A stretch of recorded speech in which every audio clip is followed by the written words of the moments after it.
So today's task would be basically to complete these many particulars, correct? And I'll give you important questions at the end. Okay. So first, let me go into how the paper pattern is. I hope everybody knows what the paper pattern is. Tell me.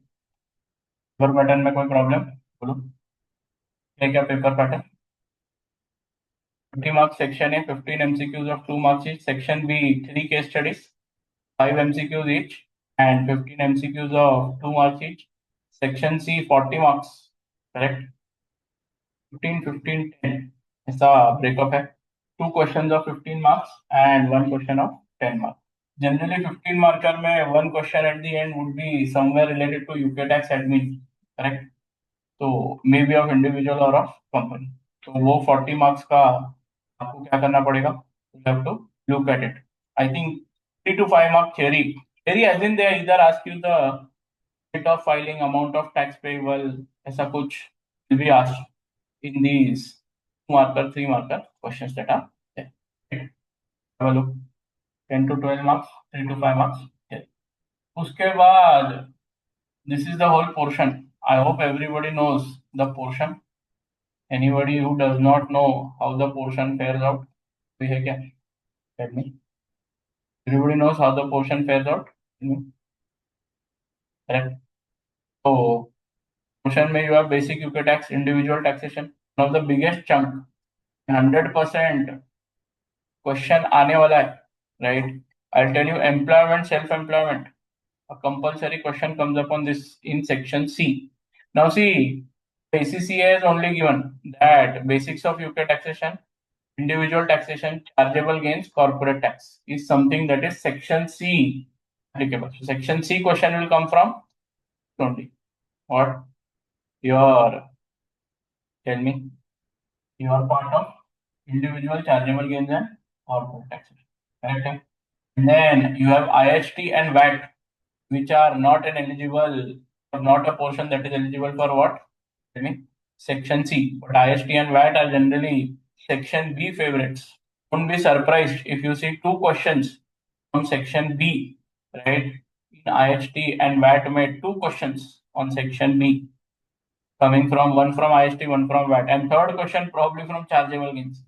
The third most important topic in section B is basically chargeable gains. So if you ask me how the 15, 15, 10 of section C would be planned, I would say individual पे 2 questions and 1 question on corporates. I have never seen chargeable gains पे never named, but it's very rare that you get a 10 marker or a full 15 marker on chargeable gains. Correct? Okay. Everybody knows all this about the syllabus. Is it new for everybody? How is it? Tell me. Everybody knows. Can I go ahead? Okay. So see these notes are there with you, so you need not worry. हाँ section A कहाँ से आएगा? The minefield. It can come from anywhere, right? It can come from what? Anywhere in the syllabus. Actually ACCA ने बोला है section A and B कैसे भी आ सकता है. But my experience says that section B में inheritance tax और VAT एक एक question 100% आता. One question has to be there. Anybody having doubt here, or can I go ahead? Let me. So I know it's morning 9 a.m. But show some energy. Okay. Basic computation. I don't know whether you all know this. What? Tell me. Format or not? ये format. Have you seen this format? Format बहुत सारे books में है, but I draw it a different way. Correct? So you have your non-savings income, savings income, dividend income. Correct? You have employment income in that, property income in that, pension income in that. Correct? Hello. Savings income. You have interest on savings bank, other interest income. When savings income comes up, you will have what? Savings income that are taxable and that are exempt. Then this together is called investment income because you invest somewhere, you get returns out of it. With this, all the totals of NSI, SIDI will be there. Then you have the QIPs, qualifying interest payments. There's a small table on this QIPs. What is allowed as a deduction from total income. Then you have a loss relief part, correct? Loss relief, right? Loss relief, correct? Hello? Revising the topics, sir. Revision classes, sir, right? Right. Then loss relief is there. Loss relief, this is generally trading loss relief. Promised, I think, revision only, sir, right? And net income, you have net income minus the personal allowance, correct? Yeah, right? And then that gives you taxable income. Yeah, but at the end, once we are done with all the things, I'll give you important question, section C, that you need to solve for revising the whole portion, right? And what? Now, see, logically, before even starting, I'll tell you what you should do. Today, let's say we sit for 2.5, 11:30 तक हो जाए. 11:32, then when you sit back to study, okay, today, whatever we do, let's say we do basic computation, property income, employment income, NICs, and probably pensions, correct? And this UK taxation basics. Today, you should go back and solve all the questions related to this part. Employment income ho gaya, then probably other parts that are there. Pension ho gaya, ye ho gaya. All questions you can go and solve, right? Then tomorrow, let's say we are doing self-employment income. So if I look at the schedule, okay, yeah. Tomorrow we are doing self-employment, partnership, losses, other remaining chapters, and corporate taxation. Right. So tomorrow, if I'm doing this, correct. So make it a point that tomorrow you solve all the questions of this. Then when I do inheritance tax plus VAT on what Friday, you go and do inheritance tax and VAT, correct? And then Saturday, if I'm doing chargeable gains, you do all the question of chargeable gains. After that, once we are done, मेरे को लगता है I think I'll be able to do it in 3 days. So मेरा my if we can save on that last one day, right? Because then you have Tuesday को exam. I don't want to disturb you in last 4 days. Okay? I'll try कि in these 3 days only I complete. VAT के साथ इधर chargeable gains will be get doing it done with, right? So fast revision हो जाएगा. Then you should solve all the. Because if you not solved question up till now, then it is high time कि अभी question solve करना जरूरी है. So if you are saying practice, अब तक तुम्हारा practice हुआ नहीं. This revision, right? Is what? Tell me.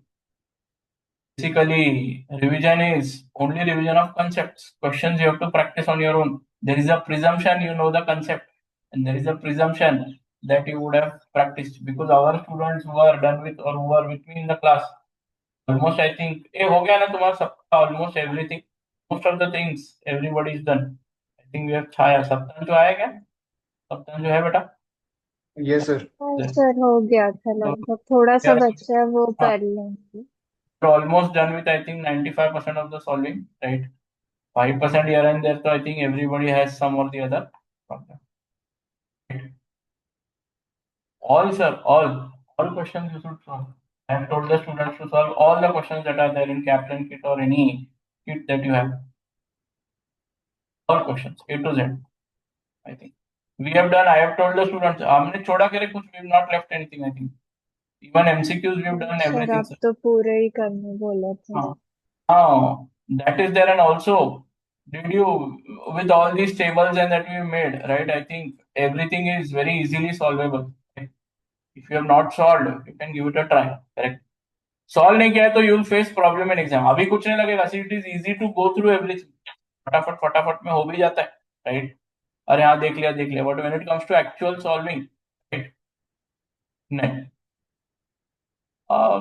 श्रुति है नहीं सिलेबस में. It is told by ACCA specifically कि IST और VAT के सेक्शन से क्वेश्चन नहीं आएंगे बोल के. I don't know whether you read, but ACCA ने बोला है madam. So I am teaching that way only what guidelines are given by ACCA.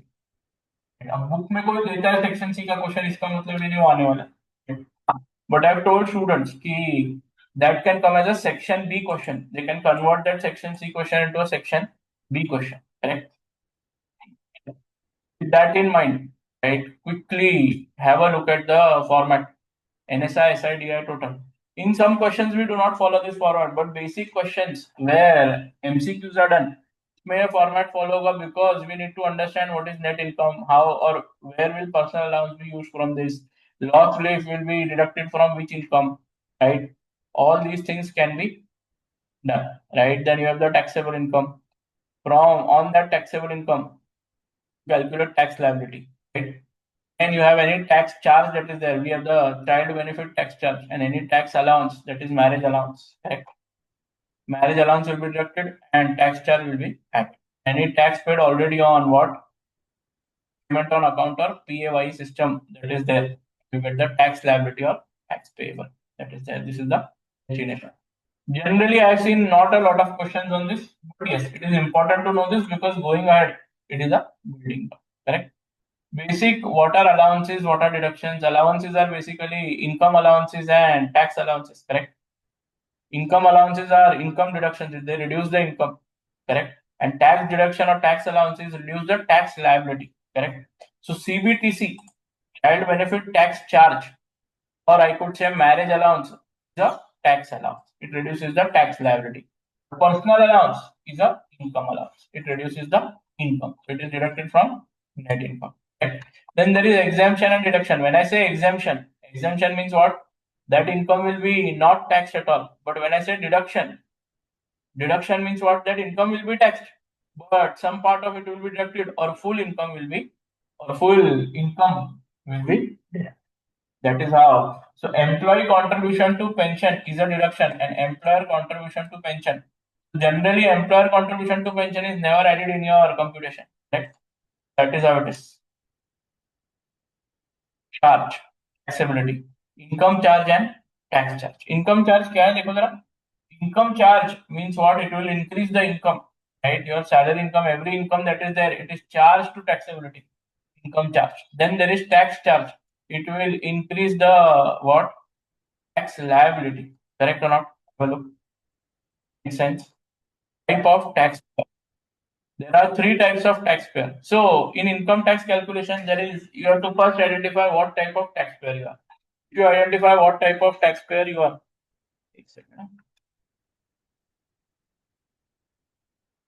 where you are.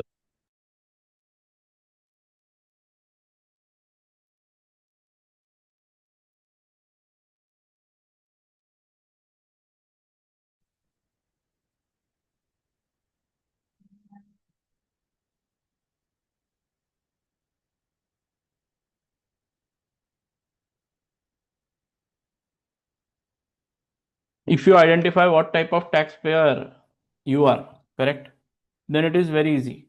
If your total taxable income, look at the terminology is पे ध्यान दो.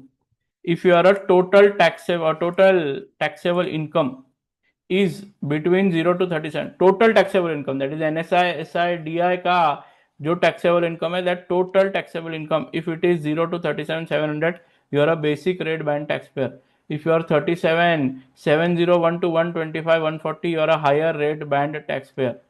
More than 125, 140, if your total taxable income is, you are an additional rate band taxpayer. Abhi tak I have not even gone to what? Tell me. The tax rate. But you are what type of taxpayer? So let's say 25,000 is your income, you are a basic rate band taxpayer. Tax calculation पे अभी तो गया भी नहीं हूँ. Then, but if you have NSI that falls within, or NSI, if there is any NSI means what? Non-savings income. Non-savings income means what? Salary, property, self-employment, and what? Pension income, correct? All these incomes you have, and it is falling within the first 37,700, tax at 20%. 37,701 to 125, 140, tax at 40%. More than 125, 140, or 125, 141 and above, tax at 45%, correct? That is how NSI will be taxed. But Sir, the benefits are also included. what benefits? No, under non-savings income. Which benefits? Sir, any benefits, employee benefits. Employee benefits will be taxed under employment income. Okay. Right? Computation of tax, non-savings income. Then, when more than one income comes, NSI, SI, DI, NSI will be taxed first, SI will be taxed second, DI will be taxed third, correct? Then you have savings income tax computation, right? So savings income also, first, if NSI falls within first 37,700, 20%. More than 37,700 up to 125, 140, 40%. More than 125, 148, 45%. Correct. Savings income, if an individual, right, has a taxable income and if savings income falls, right, if savings income in the total taxable income, savings income fall within the first 37,700, tax at 20, right, same, the slabs are same, but in savings income there is a subject to clause. Subject to what? There are two subject to. Savings income nil rate band. Savings income nil rate band says what? Irrespective of where the savings income is falling in taxable income, if the individual is a basic rate band taxpayer, correct, if he is a basic rate band taxpayer, that is the total taxable income is less than 37,700, savings income nil rate band available is 1,000, correct. But if he is a higher rate band taxpayer, the savings income nil rate band, that means the savings income ka first 1,000, if he is a basic rate band, first 1,000 taxed at 0%. Higher rate band taxpayer, that means savings income nil rate band of 500 available, so first 500 of your savings income will be taxed at 0%. And additional rate band taxpayer, the savings income nil rate band will not apply, correct. Remaining will be applicable wherever savings income is falling. Savings income starting rate band is basically what? Second one. If savings income falls within the first 5,000 of the taxable income, right, or total taxable income, then the amount of SI, right, not the full 5,000, but the SI that is falling within the first 5,000 will be taxed at 0%.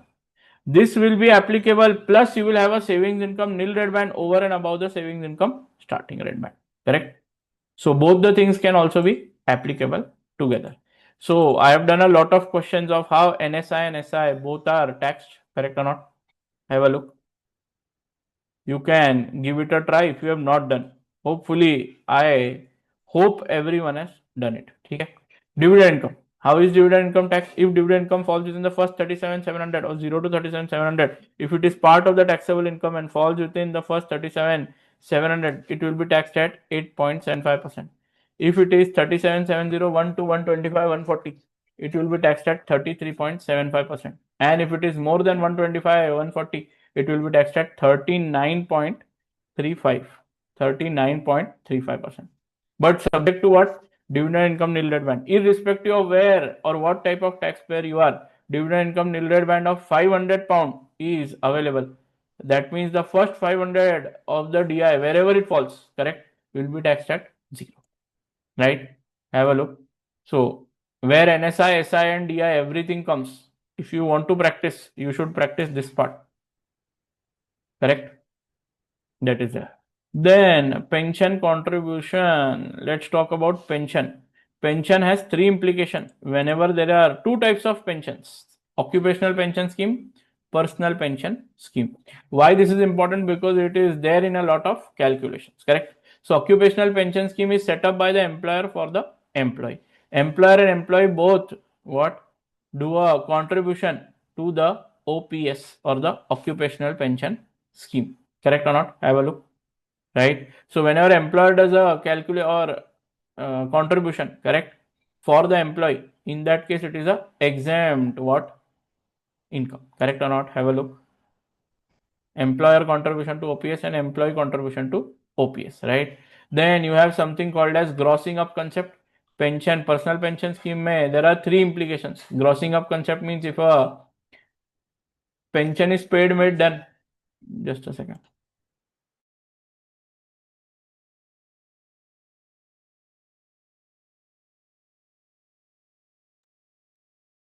So grossing up concept is that, right? GPPC is equal to NPPC divided by 18 to 100. So whatever is the PPC paid made done divided by 18 to 100 will be your GPPC. You have to gross it up. Extension of bands, the GPPC amount will or taxation bands will extend with that amount. And last is ANI implication. It will be deducted from ANI. Sir, what is ANI? ANI, aajao.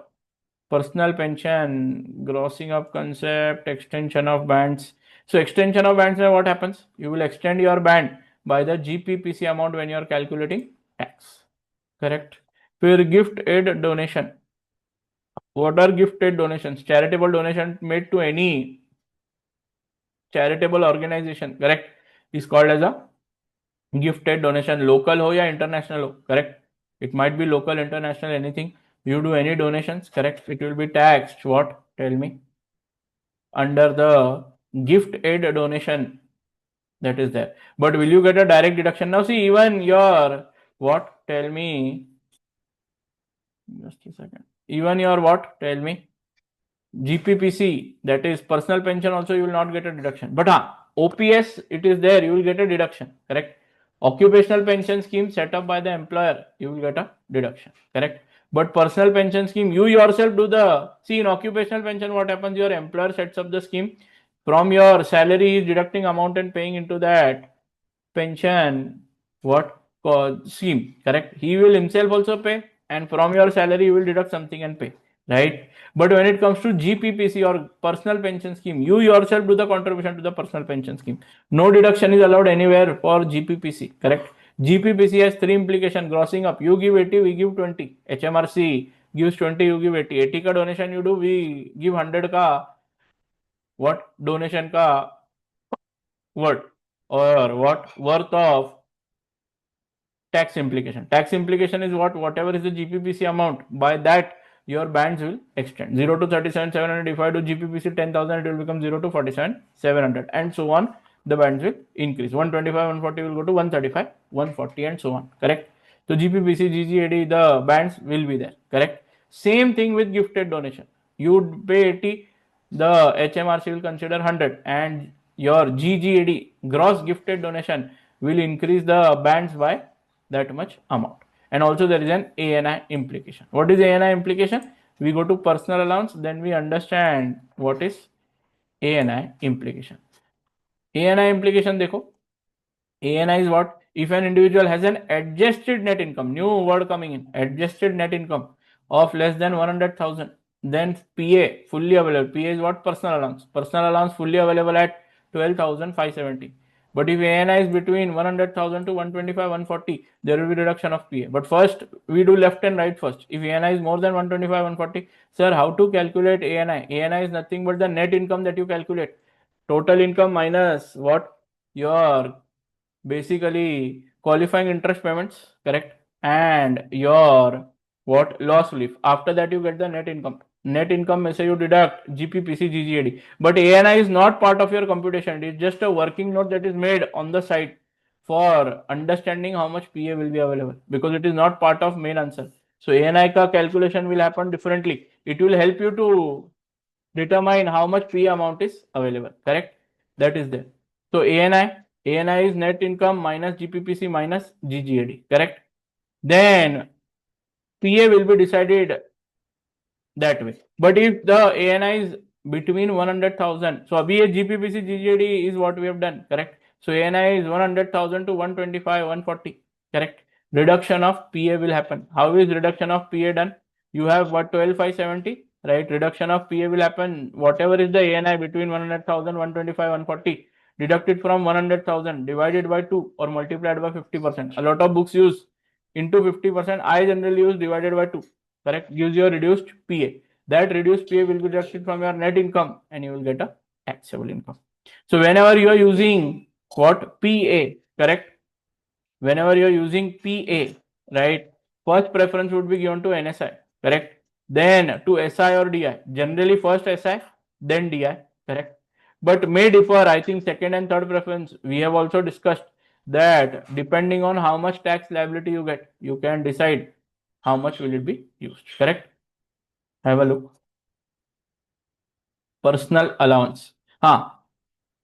If GPPC or GGAD is not available, correct, then or not done, right, then NI is equal to ANI. ANI required for calculation of PA will not be part of computation, but will be done as a working note separately. If there is any unutilized PA, let's say you have a net income of 5,000 and 12,570 is the PA, you can deduct only 5,000. Because of PA, there can be never negative income, correct? And also if there is any unutilized PA, correct, then you cannot carry forward the PA. Every year, personal allowance 12,570 is available. No carry forward, carry back provisions available with PA or personal allowance, correct? There are a lot of questions that I have done. You can have a look. NSI, SI, how to use PA, all those things, correct? Then come to the part. So see, I am going from down. पहला tax liability we calculated. From there I went to net income. Net income के पहले net income के बाद PA. Now I am going to qualifying interest payments. That is after total income, qualifying interest payment is deducted. Interest payment on loan taken by employee. If a employee is what? Taking a loan for any plant and machinery which he uses for employment. I give an example. If let's say I'm an employee of a company and I'm taking a loan for what? Buying laptop for myself which I'm going to use for my company purpose. Or if I am working in a company and I take a loan to buy shares in the company, right, as a full-time employee, correct?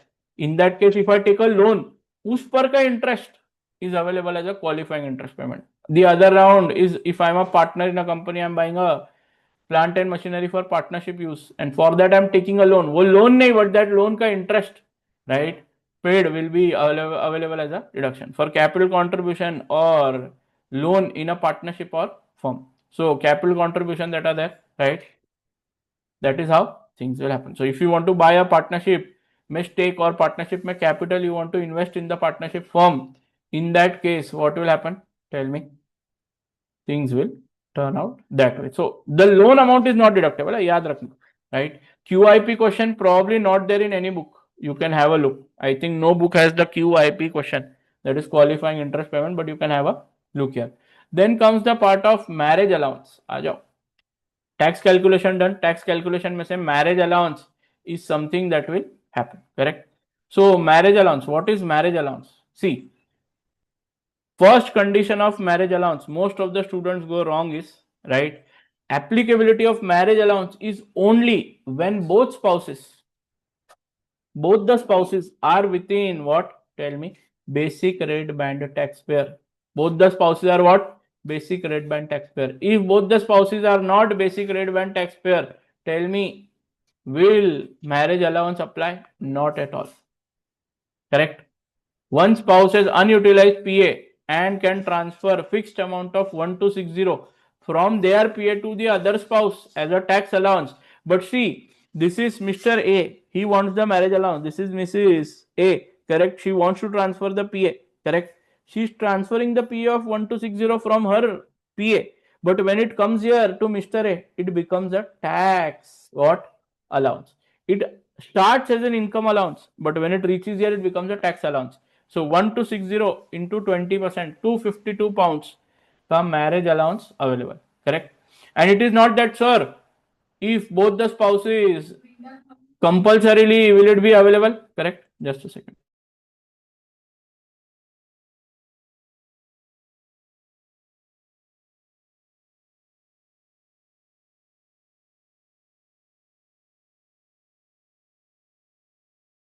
So क्या होगा? Transfer 1260 comes here, it becomes 252 pounds. क्या है? Tell me. Tax allowance. It is deducted from the other spouse. Correct? The transferor spouse transfers 1260 from her PA. Transferee gets 252 pounds in their kitty as tax allowance. Right? No PA additional. 12,570 में 1260, nothing like that. Correct? That is how it is. Correct? Have a look. And yes, also, once the 1260 you elect, correct, then transferor spouse will be only left with 12,570 minus 1260, 11,310 will be left with the transferor spouse to use against her P or his P. बराबर क्या देखो जरा. This is how. It is not compulsory to go with marriage allowance. You have to elect for it. Correct? देख लो. Any doubt in marriage allowance? Hopefully you are okay with all these things. ठीक है? Is it really? Those who have done already. या problem है कुछ? बोलो. No ना? Problem है? बोलो. Anyone? With marriage allowance, child benefit tax charge. Child benefit tax charge पे आ जाओ. Child benefit tax charge में again you have to calculate ANI, right? ANI. If any what? Individually, both the spouses, if they have what? Less than 60,000 ANI, correct? Then no CBTC. What is CBTC? The government gives you child benefit that is there, correct? If you earn income which is below certain limit, then no need to repay the child benefit again. You keep the child benefit because you require money, because you don't have enough income, right? But if your income is higher, at least one spouse is earning a higher income, 60,000 to 80,000, correct? Any spouse has ANI between 60,000 and 80,000, correct? CBTC is what? Child benefit received into ANI minus 60,000 divided by now 200, that is there. First it was 100, now it has changed to 200. बराबर है क्या? That will give you a percentage. So this calculation gives you a CBTC का percentage, whatever CBTC received into this percentage, correct? So any spouse is what, greater than 80,000, full 100% child benefit will be paid back to the government. Now see, sir, there is a spouse who earns 40,000 and there is another spouse who earns 80,000. Whose income will be considered? 80,000. Earns as in ANI, correct? So you'll have to do ANI calculation, correct? Use the ANI of spouse having higher ANI, correct? Then child benefit tax charge. Savings income में can we enter? आ जाओ. Savings income. What is taxable savings income? The bank interest, building society interest, correct? Interest from gilt-edged securities, correct? Interest from quoted company loan stock.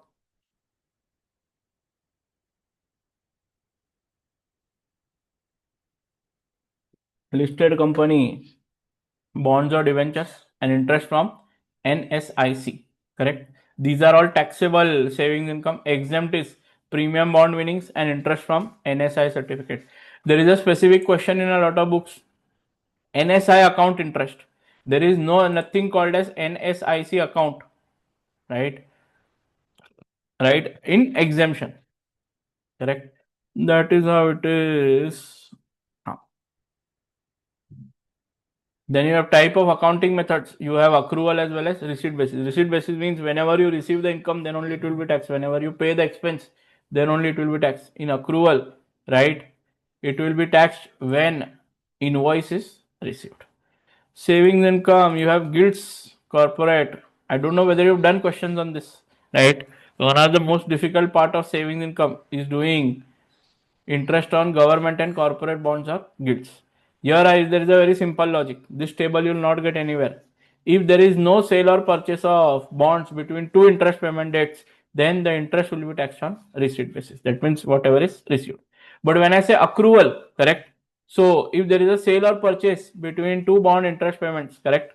Or between two interest payment dates, if there is a purchase, from date of purchase up to next interest payment, you get accrued interest will be there, correct? And if there is a sale, then from last interest payment date up to date of sale, you will get accrued interest. Has anyone of you done questions on this? Bolo. Problems in doing questions in this, or was it okay? Anyone? Okay, can I go ahead? Have you done all this? मेरे को तो अभी वो भी doubt है. I know my students, they've done. ठीक है, okay है क्या? Because this is one of the most confusing concept of basic UK tax. Then ISA. What are ISA? Two types of ISA can be there: stock ISA, cash ISA. Correct? Stock and cash ISA, right? So stock and cash ISA कैसा होता है? Have a look. You can transfer up to 20,000 pounds in both ISA combined, as in one limit 20,000 for any type of ISA you have, right? Maximum you can transfer 20,000. Through that you can buy stocks. Through that you can do investment in debt security or any other investment plans. Correct? Stock may say you can get dividend or capital gains exempt in the hands of the assessee, right? And investment in debt security or any investment plans, you get interest or get capital gains on that exempt. So any income that you earn within that 20,000 investment that you have done will be what? Tax free. That is that. Correct? Have a look. Then ISA के बाद tax status of an individual. That is what? Tell me. Your citizenship, yani whether he is a resident or a non-resident, correct? So if he is a resident, correct? Yes, citizenship or permanent residency do not have any impact on the tax residential status, correct? And if the income, or if a person, whether is a UK resident or non-UK resident, for taxation purpose is different completely. And ये citizenship PR का पूरा different है, correct? So let's say if he is a UK resident for UK tax purposes, correct? If he is there, then his worldwide income will be taxed in the UK. No, then his only UK income will be taxed in UK. That means whatever he earns in UK will be taxed in UK. All other income wherever he is a what resident. Then come to the automatic non-residency test. So 3 tests to determine whether you are what? Tell me, a resident or not, right? The first test is automatic residency test. Automatic non-residency test, which says that if an individual stays in the UK for less than 16 days or less than 46 days and is not a resident in the previous 3 tax years or less than 91 days and works full-time overseas, right? So what happens here? If I go for some visit to my sister or something for 10-15 days, I will not be a resident. If I go for 30 days and I've gone first time in the UK, never been a resident in the UK, then what? Tell me, I will be a non-resident, right? And if I was in UK for 70 days and I left for work to India, correct? 70 days only there and I left for work to India, right? In that case, from UK came to India. In that case, that means I was there, you came a full time. But in this year, 40, 45, 50 days I lived there and came to work from UK to India, that is overseas. In that case, I am a non-resident, correct? If any of the 3 conditions are fulfilled, then you are automatically non-resident for UK tax purposes for tax year 24-25. But if the number of days or any condition is not passed, that I stayed 100 days in the UK, correct? ऐसा कुछ है, then I have to look at test 2, automatic residency test. That means if you are not eligible or not passing that test 1, come to test 2. Test 2 में ask the person whether he has stayed more than 183 days, more than equal to 183 days, that is 183 days or more in the UK. If he says yes, directly is a resident, correct? If a person has only house in the UK, has no other house in the world, right, and only has a house in the UK, then is a UK resident. Or if a person has come to UK for full-time work in UK, right? I from India go to full-time work in UK, I am a UK resident, correct? That is how it is. If any of the condition is not met or is met, you will be automatically resident for the UK. But if any of the above condition are not fulfilled, you go to the test 3, sufficiency ties test. So in that you ask 2 or 3 questions to that person, correct? First question is how many days did you stay in the UK? So and ask him, so go into how many days. Let's say he says I stayed 60 days, correct? So go in the table days in the UK, 60 days, correct? Then ask him whether you are previously resident or not previously resident, correct? He says previously resident, then you should take 3 UK ties will be required, correct, to become a UK resident, right? Or if he is not previously resident, 4 ties will be required for him to become a UK resident. What are the ties, correct?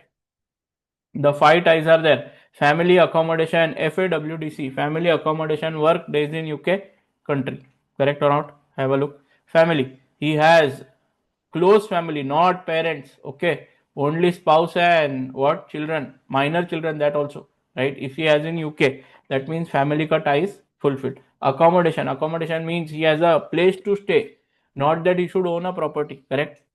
Right? Has a house to accommodate himself in. Then work, does substantive work in UK, correct? He works employment or self-employment in UK. He has spent 90 days in UK any of the last 2 tax years and in this current tax year. So last 3 tax years mein 90 days he has spent, and he has been majorly spends most of his time in the UK as compared to any other country. First 4 are applicable to people arriving in UK, and the last one or all 5 applicable to people leaving the UK, correct? Have a look. There are a lot of questions on this, very good questions that we have done. You can have a look, correct, how the questions are asked. We have done questions, right? Then property income. Quickly come to property income. Property income may you have normal taxation of property, premium received and taxation of the same, rent a room relief, correct, furnished holiday accommodation. These are the 4 parts of property income. Property income has a very good format. The property income basic default is cash or receipt basis, correct, and not accrual basis.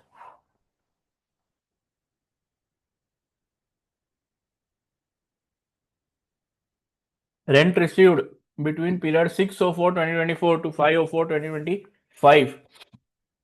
Remember, it is the tax year basis that you will follow. Tax year basis for individual and financial year basis for corporates. Individual में 60424 to 50425 whatever rent is received, probably tax year 24-25 is what your year of taxation, right? Minus the allowable expenses that is paid between what 60424 to 50425 insurance, and there is a AMAP on car that is allowed. If you are using the car to what get your rent income, correct? Agent fees. Agent fees is what? Tell me. Any agent fees you pay for renting out the property, redecoration and painting of the property, gardener's fees, right? Domestic item, domestic what? Replacement domestic RDIR, replacement domestic item relief. That is property income for tax year 24-25. This will go into your main computation, right? Any expenses done before the property is rented out, when you are self-occupying the property, correct? If it is a vacant property, that will be allowable. But if you are occupying the property yourself as the owner and you do any expense, that will not be allowed against rental income, correct? That is how it is, correct? Sure. If nothing is mentioned in question, follow cash basis. But if rent receipts are more than 150,000, if not specifically mentioned in question, use cash basis. But if specifically mentioned in the question, right, follow accrual basis. This is not my wording. ACCA has used this wording. They have said that if your rent receipt are more than 150,000, ask the question, correct? That whether cash basis to follow. If nothing said, use cash basis by default, correct? Replacement, wait. So property example, if you see here one of the biggest problem could be, let's say these redecorating done in August 2024, but paid for in September 2024, correct? Both done and paid in the same year, to theek hai. But have a look. Gardening expenses 150 pound done in March 2025. Gardening was done but was paid in June 2025. So if it is June 2025, then it will go in tax year 25-26 and would not be allowable deduction for 24-25. Even sometimes you have this kind of rent ka system where it says that 4,500 is the yearly rent from 10924. The rent is received at start of the month. So you will pay September, October, November, December, January, February, March, or April ka also you paid because it is paid at the start of the month. Have a look. So 4,500 per annum divided by 12. So 4,500 September, October, November, December, January, February, March and April. So you have what? 8 months will be charged. That is how it is. Take care of the dates. Insurance also, we do not care where the insurance or what year the insurance is for, correct? But it is what? Tell me. When it is paid. But when it comes to accrual part, in accrual system, what will happen? Then the date of accrual is important, correct? Here then only 7 months ka what?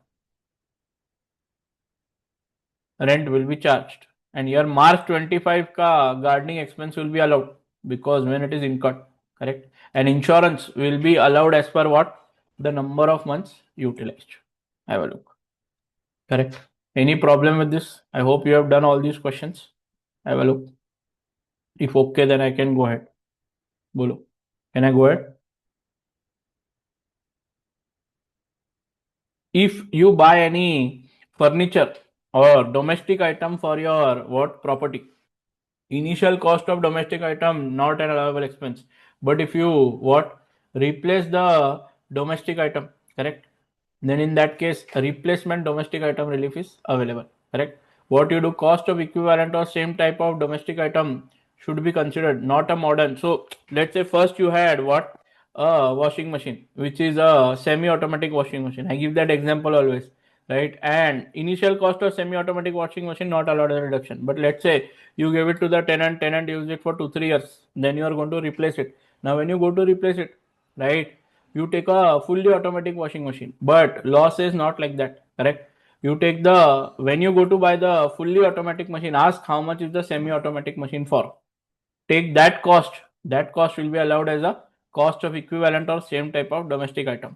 And if let's say the old washing machine you are going to give in exchange and you are going to get some scrap value out of the old item, then deduct it from here. This is your RDIR and the RDIR will be deducted from the expenses, correct? There is a question on this that is very famous. I take this question. This is my own question, correct? You will not find it in any book. If you want to do, you can read this question. and revise the part.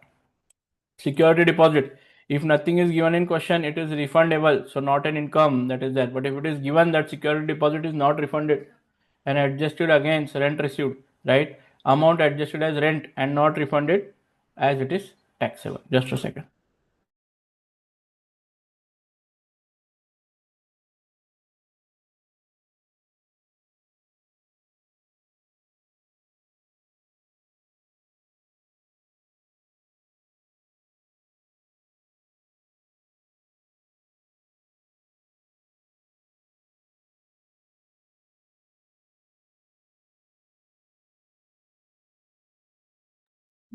So have a look, security deposit. Then comes AMAP. AMAP is what? Up to first 10,000 miles, available expense is 0.45 pounds per mile. Above 10,000 miles, allowable expense is 0.25 pounds per mile. Correct? So have a look.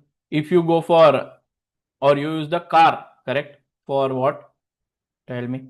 Your property income. For getting your rent and all that. You can claim AMAP. Correct. Then let's go ahead. Finance cost. If you are buying the property and for that you have taken a loan, on that interest is what? Payable. On that, if interest is payable, interest on loan for what? Purchasing or acquiring property. If loan is for residential property, then it will not be allowed as an expense, but it will be allowed as a tax allowance. So when I say tax allowance, it will reduce your tax liability, right? At 20% of interest on loan amount. If it is non-resident or non-residential property or FHA, something of like that, then interest on loan will be allowed as a deduction and not as a tax allowance. Correct? Have a look. If you want, you can what? Basically practice this whole question. It has the full everything of what? Property income, other than as in normal property income. Correct? Not the renter room relief, another accrual basis. May what is it? Tell me. You can have a look. I have given this. I have written this already. Okay. Accrual may not a lot of tension. Then comes the part of renter room relief. You have not rented out the full property, but you've rented out a single room from your what? Tell me. Full house, right? And if your rent receipts are less than 7,500, it is fully exempt. But if the rent receipts are more than 7,500, you will get a renter room receipt, correct? Renter room receipt minus the what? Renter room relief, and you will get a taxable income. Renter room relief maximum 7,000. So let's say 10,000 is my receipt minus 7,500, or renter room receipts minus actual expenses allowed that are there, correct? Property income is whichever is lower. Out of the two, you have to find whichever is lower. Also, if let's say you have a single room that you have rented out, right? Let's say 20,000 is the room car rent, right? And the owner says that pay half to me, pay half to my wife, correct? They both are for one room. If you are paying rent, right? Even if you are paying to two people, right? It will be considered as one what? Renter room relief only will be available once, because what the owner does, 10,000 to me, I get 7,500 renter room. 10,000 to my wife, she gets 7,500. So he tries to deduct 15,000 out of it, but only once 7,500 will be deducted. Correct? If there are multiple properties that you have, right? That is not one but two properties or three properties, right? Whatever is the profit and loss of all the properties, add them together and take the net amount to the what? Computation. Have a look. If there is any property loss, it can be carried forward indefinitely and can be used against next year ka profit income, property income. That is how it is. Correct? Then ठीक है. Allowable expenses for normal property business. Normal property business is what? Tell me. Revenue nature of expense, obviously allowed, and capital nature of expense, this will not. So now I have one floor of property, I build one more floor, not allowed as an expense. It is what? Addition to the property.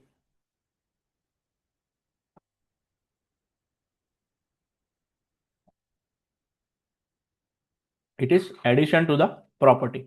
It is capital nature expense. So only revenue part of expense will be allowed as a deduction, right? Then there is something called as premium received on property and taxation of premium. Short lease premium taxation. आ जाओ जरा short lease premium taxation. There are two types of taxation. What will happen in the hands of the owner and what will happen in the hands of the tenant. Pehle, in property income, it is more of related to what? Owner taxation. Correct? Owner taxation is very simple. Now see, this short lease premium is what? Let's say I do my business, right? And my business has some sort of what? Tell me.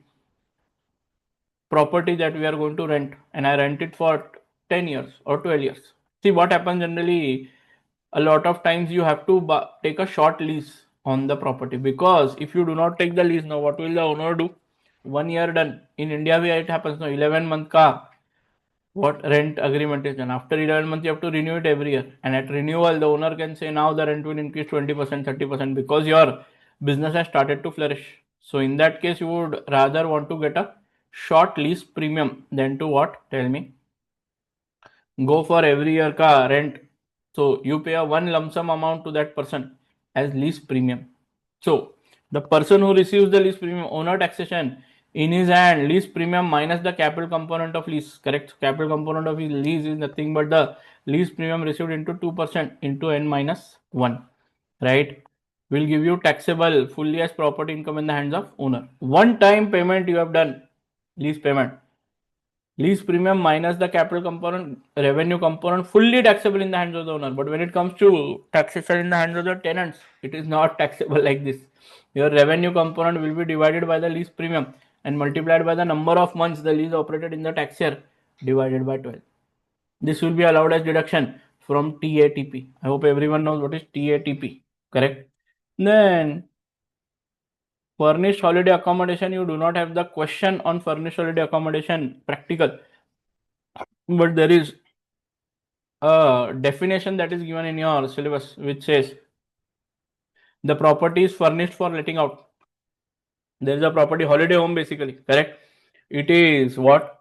Fully furnished for letting out. It is letting out property on commercial basis with the intention to earn profits, and it is available to be let out to the public for more than 210 days, and it is actually let out to public for more than 105 days. But long term occupation, right, will be allowed only up to 155 days, right? Long term occupation, right? What is long term occupation? 31 days or more. So all four conditions fulfilled, it is an FHA. If any one condition not fulfilled, normal property income. Now sir, what do you want to say? What happens here? Correct? Long term occupation should be less than 155 days. Long term occupation means what? Actual renting. But this more holiday home is what? More system of what? You giving your home for a weekend, for a week or two, not a long occupation. Correct? Short term let out means what? Short term to public. Right? So I have given a question. I don't think a lot of questions are there on this in any book. Right? If you want, you can have a look at this question, right, on FHA. Property owned jointly by spouses together. By default, you say nothing, 50-50% holding. But if they want other than the 50-50% holding, then they have to what? Tell me, elect an intimate HMRC about the percentage holding of both spouses for tax purpose. That is how it is. Have a look. Any doubt in property income? Tell me. You can ask me right now. Is the correct time to ask me. Any doubt? Or can I go ahead? Bolo, bolo, jaldi. Anyone? Anyone? Any doubt? Can I go ahead then? Have a look. This is a theory chapter of UK tax basics. Probably I have never seen an MCQ on this. So I'll complete this, zip through this in 5-7 minutes. Correct? आपने देखा है क्या इसके ऊपर कोई question? Tell me. Any question on this? Have you seen? I have not seen a lot of question. ठीक है. Purpose of taxation. क्या है purpose of taxation? बोलो. HMRC is what? अब पहले क्या था? Her majesty's revenue and custom. Now it becomes what? His majesty's revenue and custom. Correct? Then purpose of taxation is what? The activity और goods the government wants to motivate. वो आपको क्या करेगा? It will give tax incentives to you on that, right? But the activities और goods government wants to demotivate you to carry out और do will be taxed at comparatively higher rate. बराबर है क्या? देख लो. Direct taxes are directly taken from what? Your assessee or the taxpayer के pocket से directly the money is taken. Indirect tax is your VAT. It is indirectly taken. You pay it to the retailer. Retailer pays it to what? The government. Correct. Types of taxation based on what? Method. Progressive, regressive, proportional, ad valorem. Probably किधर अगर है तो एक question इसका हो सकता है. Right. Progressive means what? As your income increases, the tax rate increases. Regressive means what? Right. Compared to your income, 1 liter of petrol, if I buy and you buy, correct, you have a lot of income, correct. For you, the tax that you pay on 1 liter of petrol is very low as compared to your income. For me, my income is very low. The tax that I pay on only 1 liter of petrol is very high compared to, or as in percentage compared to my own what thing or my own income. Proportional taxation means what? Tell me the proportion of tax remains the same. That is what? You earn anything, flat 10% tax. No progressive. And ad valorem, right? It will be calculated on the selling price. It is generally used for VAT. Correct? Ad valorem means what?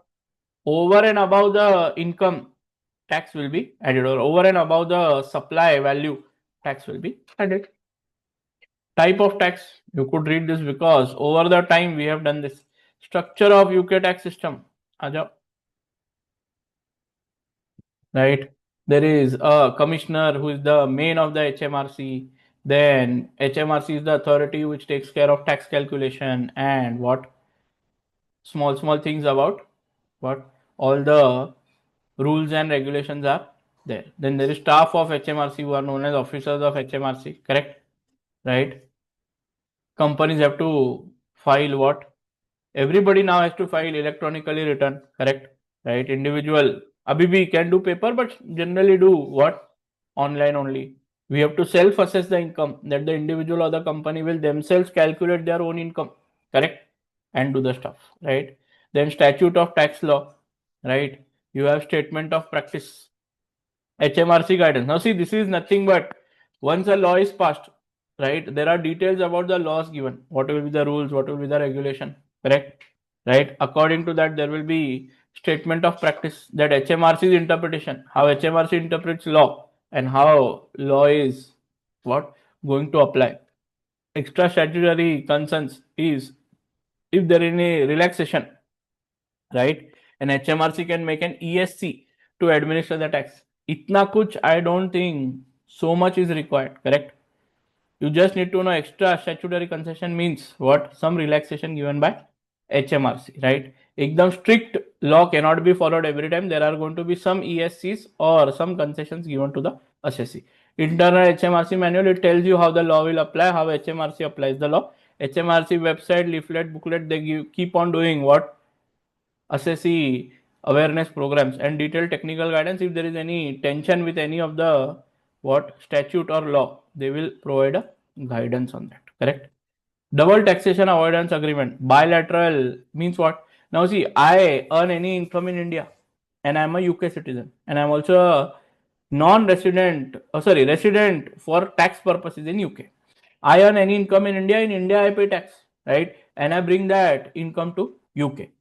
Logically, though, if there were no double taxation agreements, you would have to again pay tax in the UK. But the government has comparatively been a bit what? Tell me, lenient on that. Whatever tax you pay in India on this income, correct, will not be taxed again or will be given as what? A tax relief in UK. So let's say India में 20% tax rate, UK में the same income is taxed at 40%. Then UK का only additional 20% you have to pay. Some income tax in India at 40, tax in UK at 20, correct? In that case, you don't have to again pay tax in the UK because your tax rate is lower. So whatever tax you pay here in the country of origin where income is earned, right, will be available as a relief in UK. No need to worry about it. Almost all countries have that what option, correct? So no need to worry about it. Tax evasion and tax avoidance. Maybe one MCQ on this. Maybe, I don't know, right? Aisa, I do generally prediction. It comes up correct in exam, correct? Tax treatment जो है, right, of tax evasion. Tax evasion is what? Tell me. Basically illegal, Illegal means what? You are suppressing information or submitting false information, correct? So what you do? By illegal means you try to what? Save tax, correct? Or you try to what? Do some naughty क्या? Affair with what? The HMRC. दो लोगों की salary है या one person salary, you split it in two parts, right? To save tax or reduce tax, suppress information. You don't declare certain incomes only. You take certain income in cash and don't declare, correct? You submit false information. You have done contribution of GGAD only 2,000, but you take receipt of 20,000, correct? And submit it to HMRC. What's the problem? What? Tax evasion. Tax evasion is illegal, and if you do that, right, there are chances that you will have penalty, interest, सब कुछ लगेगा. When there is tax avoidance, right? Tax avoidance, reduction of tax by what? Legal means. That is tax planning. Tax reduction by way of GPPC or OPS contribution. Tax planning is what? You invest, do some investment, do some what? Tell me. Tax saving. What? You do MA ka planning, you do CBTC ka planning, whatever it is, correct? Right? You use tax avoidance is legal, correct? तो याद रखना, this is how it is. They will ask you that only. तो एक question है, you can see what it is, right? Question you can solve. With this UK tax basics done. Quickly, pensions में आते क्या? Wait, before pension, let's start employment income. आ जाओ, just a second. हाँ.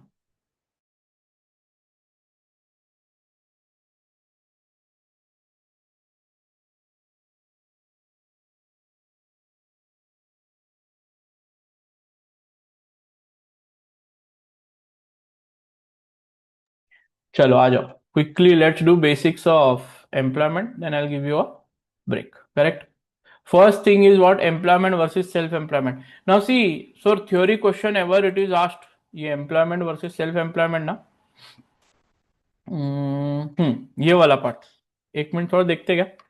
Mutuality of obligation, control, benefit, equipment, financial risk.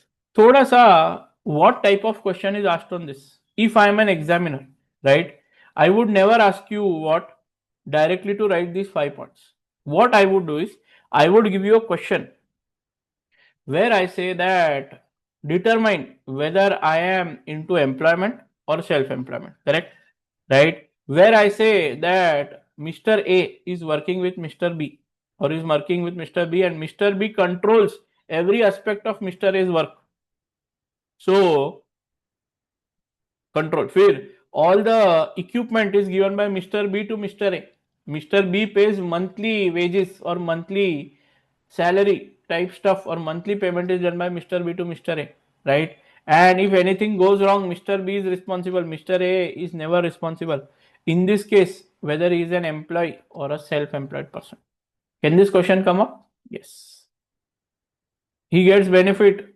He gets mandatory 2 days leave in the month and it is a paid leave, correct or not?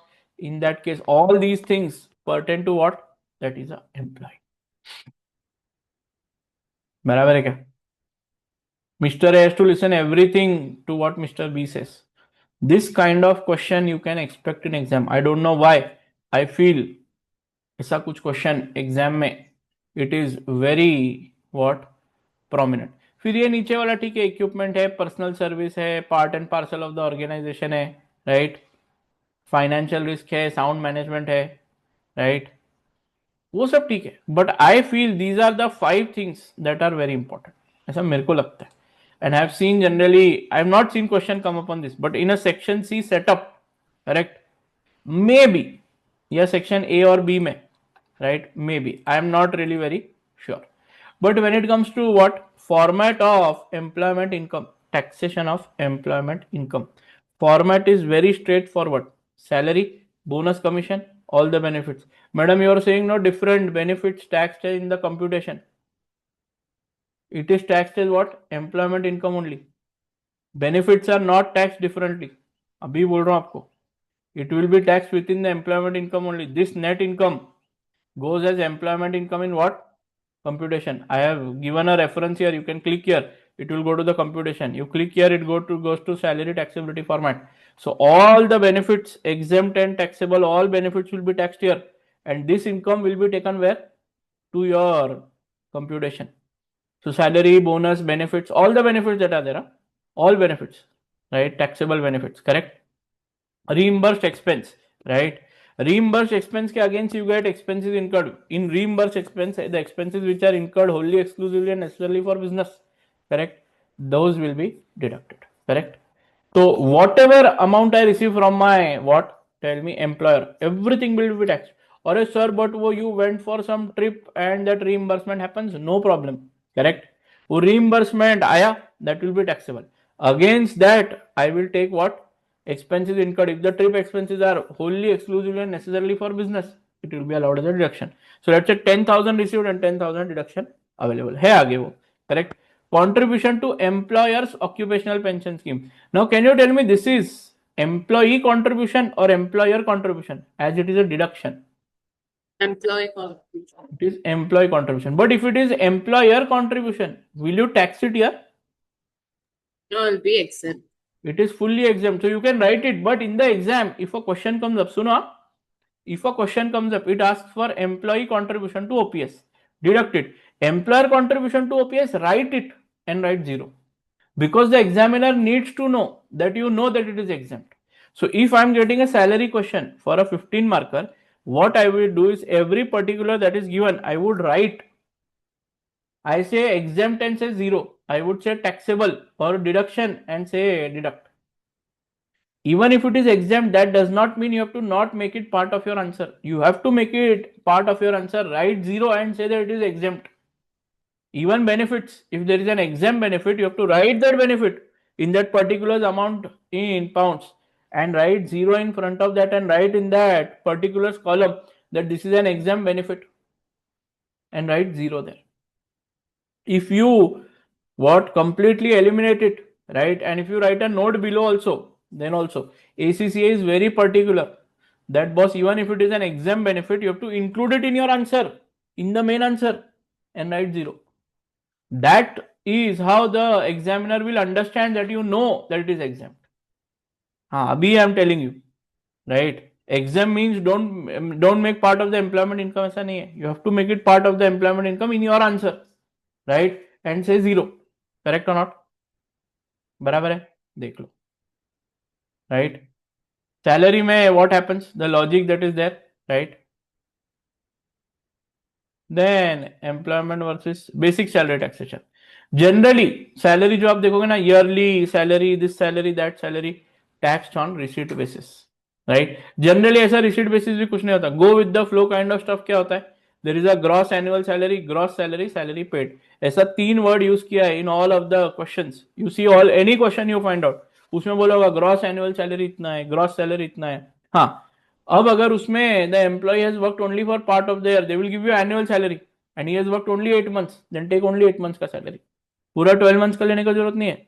Or they will give you for 8 months he received this much, then he's received that much for 8 months. Reading of the question is very important. बराबर है क्या? देखो जरा, make sense? ठीक है. Now how this logic works, employer say whatever is flowing to the employee is all taxable as employment income. फिर उसमें कुछ डिडक्शन है, एग्जेम्पशन है, you look at it, correct? और now from employee point of view, he is receiving something from the employer, he is paying something, some things in that sort is also allowable as a deduction.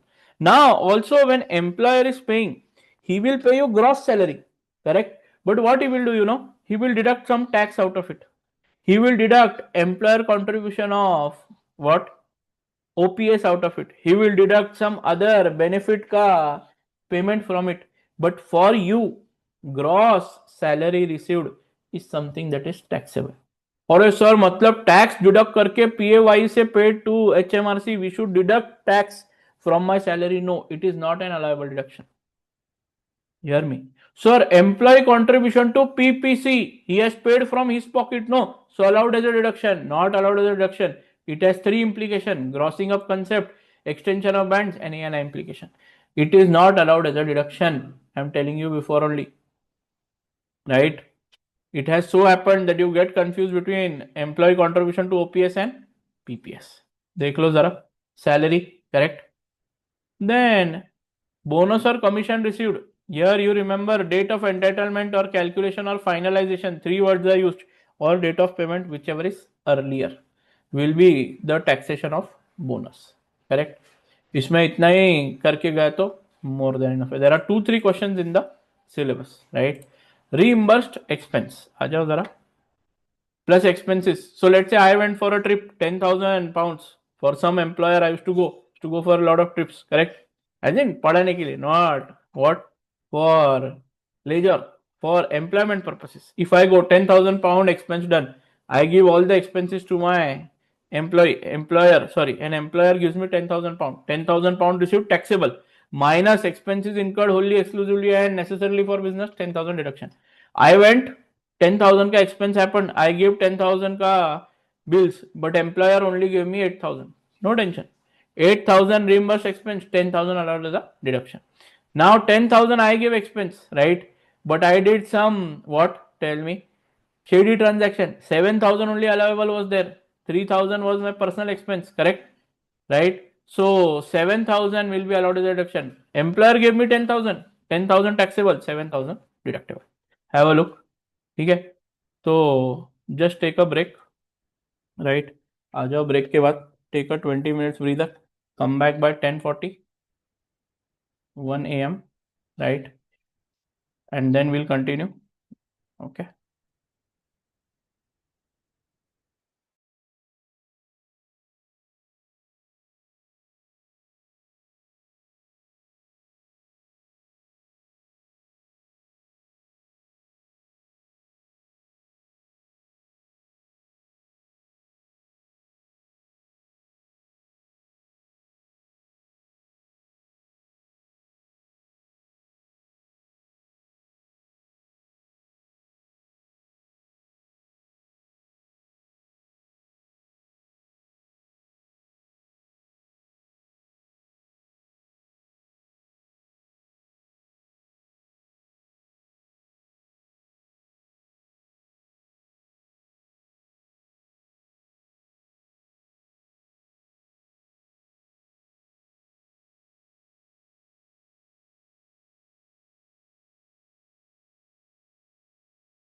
Sure. Quickly come back, guys.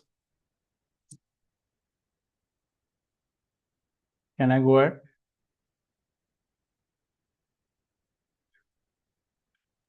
Yes, sir. Quickly, let's start.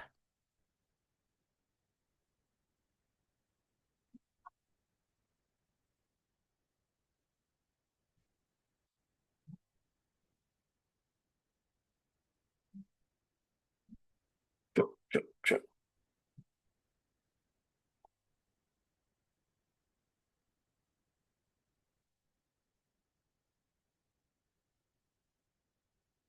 Reimbursed expense wholly incurred, wholly exclusively and necessarily for business. Occupational pension scheme, I think we've discussed this quite in detail. Employer contribution to OPS, exempt income. Employee contribution to OPS, deductible from taxable salary. But as discussed, you have to write occupational what? Tell me. Employer contribution to occupational scheme, write 0. Employee contribution to occupational scheme, write the amount, correct?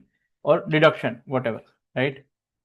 That is there. Personal pension is okay, not allowed as a deduction from what? Tell me. Your employment income. And 3 implication. OPS versus PPS, I think you can have a look. कोई tension नहीं है. हाँ. Come to donation or charity. Now see, you can give donation 2 ways as an employee. One is directly from your pocket, you give GGAD, and you have what? 3 implications. Not allowed as a deduction, 3 implications, right? The 3 implication we've already discussed. But other than that, you can do a payrolling of charity. You tell the employer that, boss, every month I want to what? Tell me. Contribute some donation or some charitable donation ka contribution I want to do on my behalf. You deduct money from my salary and pay it to the charity. This is called as payrolling of charity, correct? So payrolling of charity is allowed as a deduction from employment income, right? That will not be a very big problem. Then subscription to professional bodies. Now subscription to professional bodies, right, which are approved by HMRC and which are both, there are 2 conditions. They have to be approved by HMRC and plus used in employment purpose. Then ACCA, working as an employee in Big 4 for tax and accounting, correct, allowed as a deduction from employment income. You have to practice what?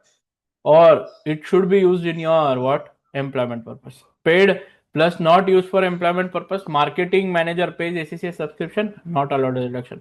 Or subscription or fees for personal use, gym, golf subscription, not allowed as a deduction. That means as an employee, if I am paying ACCA ka subscription, I am doing ACCA ka what? Practice, it is allowed as a what? Tell me, deduction, right? The subscription should be useful for your employment.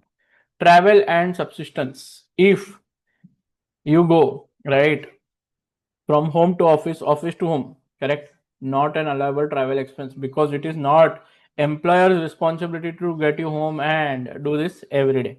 But from home, if you go to what? Tell me, client place, home to client place to home, allowable expense. Home to vacation spot to back, not an allowable traveling expense for employment, correct? But there have been cases where person has what? Gone to the office, taken some document and then gone to the client place, right? Full home to client place allowed, correct? Home to client place allowed, correct? But if you are passing the office, correct? But if you work half day in the office and then from office you go to the client place, then not allowed, correct? Home to office not allowed. Client place to office again allowed. These are the traveling expenses that are allowed. Now there is something called as temporary office. Home to temporary office, correct? Home to temporary office up to 24 months allowed. But more than 24 months, it cannot be a temporary office. If it is more than 24 months, then it is not a temporary office, correct? Then taxable benefits, voucher and credit tokens. Vouchers means what? Generally, you have all this voucher system where employer gives you a voucher that, boss, take this voucher and you can convert this into goods, correct? It will be a fully taxable benefit. I got 1 or 2 vouchers, best employee of the year, all that stuff. When you get certain vouchers, correct? So the employer wants to pay cash to you, but instead of that, he's giving you a voucher which can be converted into goods, which has some value. Wo value taxable.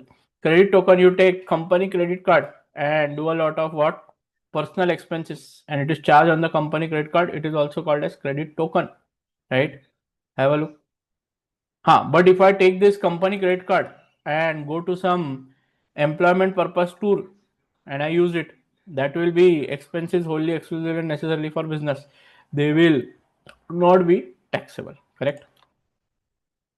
Then car and private fuel, basic taxability. If it is first thing that you have to understand, there has to be an employer owned car to have a taxable benefit. Employer owned car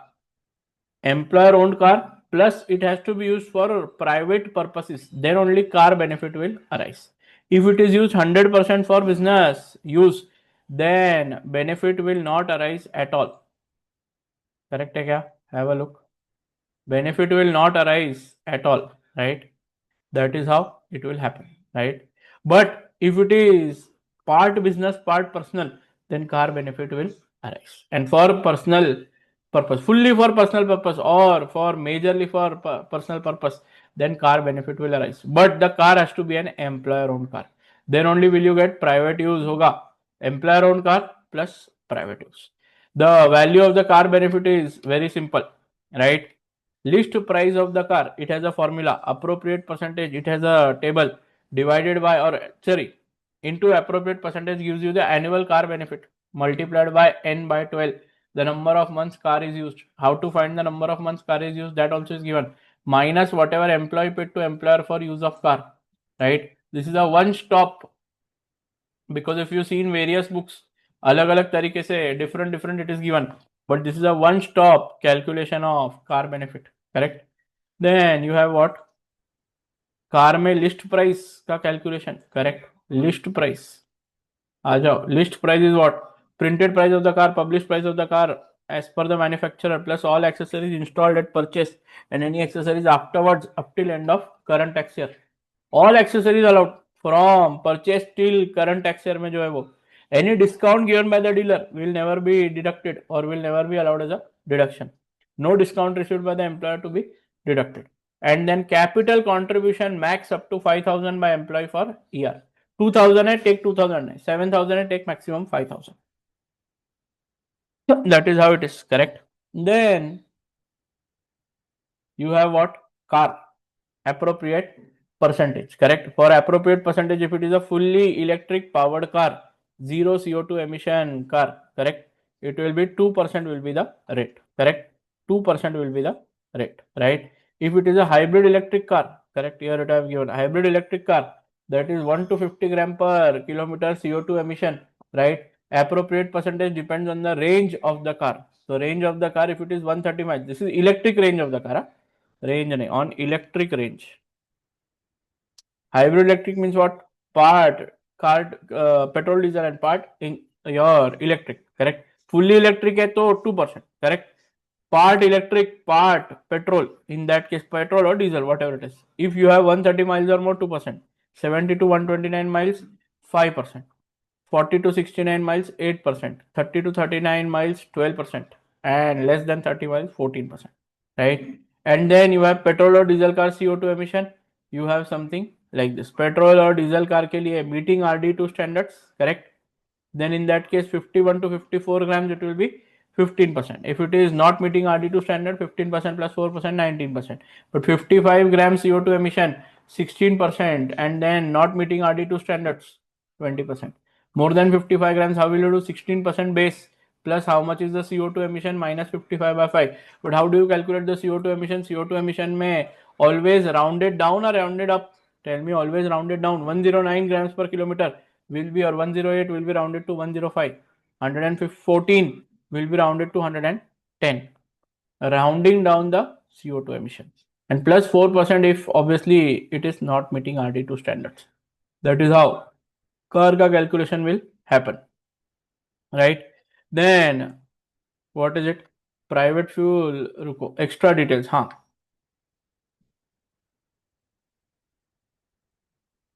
आ जाओ जरा. If there are two cars given, then different calculation for two cars. If the car is unavailable for a period of more than 30 days, correct? It is for repairs. You can consider that as not car not being available for 1 month, correct? Because of some problem. If any driver provided over and above the car, then driver ka whatever salary is paid by the employer will be allowed as a deduction. A separate benefit for private fuel, that is okay, right? When more than one car is made available, two cars मतलब क्या, पहले एक car then that car taken, second car given, or two cars given to you simultaneously, correct? Then you will do two cars and both the cars will have a taxable benefit. Have a look. Then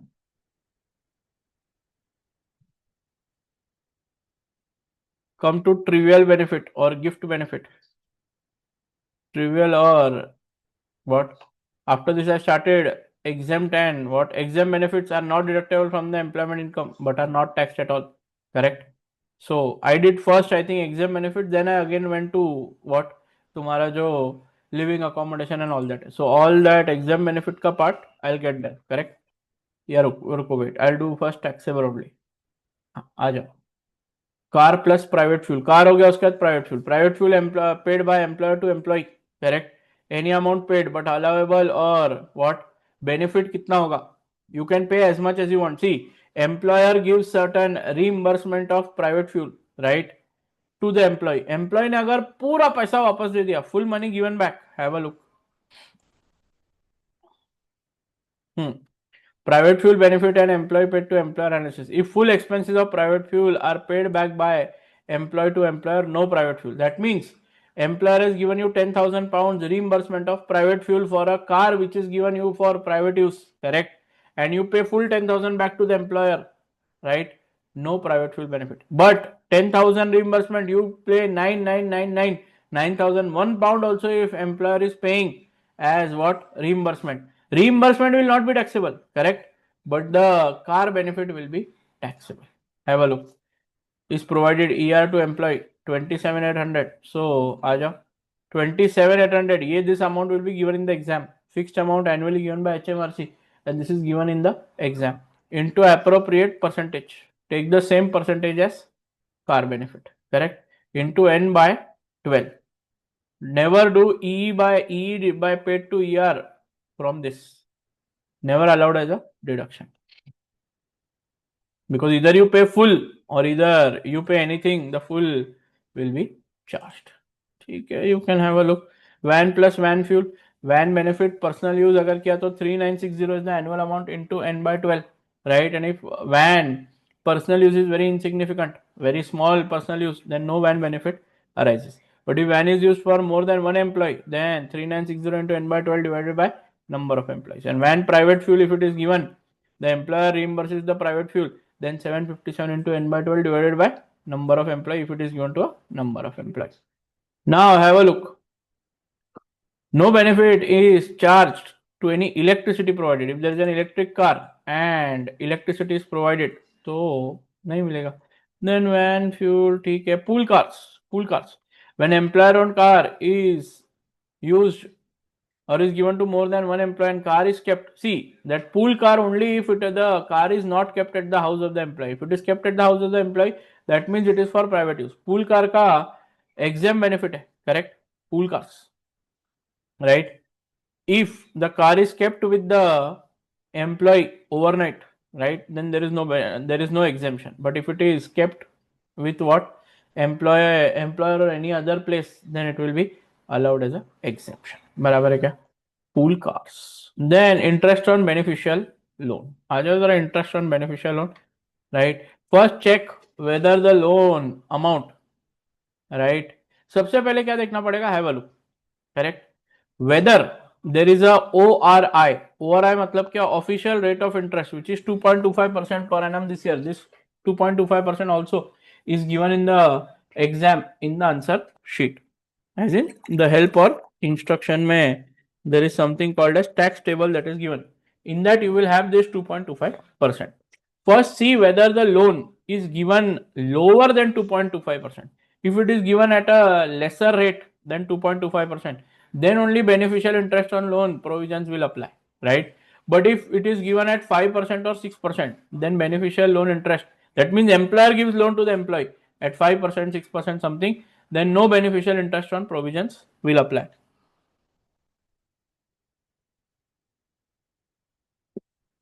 So let's say if there is an interest free loan, then what? Less than 2.25%. Then employer, loan given to employee at less than ORI percentage, correct?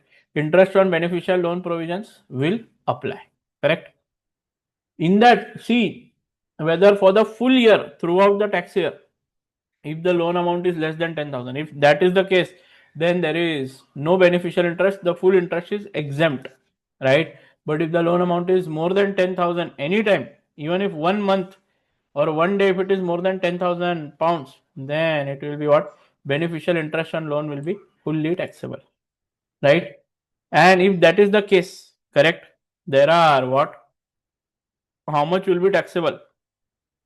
Usme bhi see, if there is no repayment of loan or additional loan happened during the year, then taxable part is very similar. What is it? Amount outstanding into 2.25% into n by 12, right? Minus the interest paid by employer to employer, right? So that will be the taxable benefit of interest on loan. But if there is a repayment or additional loan given during the year, then two methods are there: average method and accurate method. Average method क्या बोलता है? Have a look. Average method is opening plus closing divided by 2 into 2.25% to n by 12 minus employee paid to employer is taxable benefit. Accurate method is you take balances every month, then do into 2.25 into n by 12, correct? For how many ever months different balances are there, minus employee paid to employer, taxable benefit. If specifically mentioned, use that method. If nothing is mentioned, you have to do both the calculation and take the lower option. That is how things will work out. See whether you have any problem. This table, I think I have made a very big table, and with this table I think every question based on interest. Sir, loan ka amount is deducted or loan ka amount is taxable? No, the interest on the loan amount is taxable. Have a look. I have done a lot of questions on this. ठीक है. Asset used by employee for personal use given by employer. In this case, what happens? Have a look. When employer owned or employer rented asset is given to employee for personal use, then if it is owned, then 20% of market value, right? When the of asset when first provided to employee, correct, or actual rent paid, whichever is higher will be taxable. This into n by 12, पहले yearly amount लेने का into n by 12, right? Then employee, if any paid to the employer for the use of asset, will be deducted. This will be taxable value of asset provided by employer, provided to employee by the employer, right? Gift of asset, आ जाओ. Gift of asset by employee, full amount of or full market value of asset when gifted will be the full amount that will be taxed as benefit in the hands of employee. Now there is one part of what both of them what given together, बराबर है क्या? आ जाओ.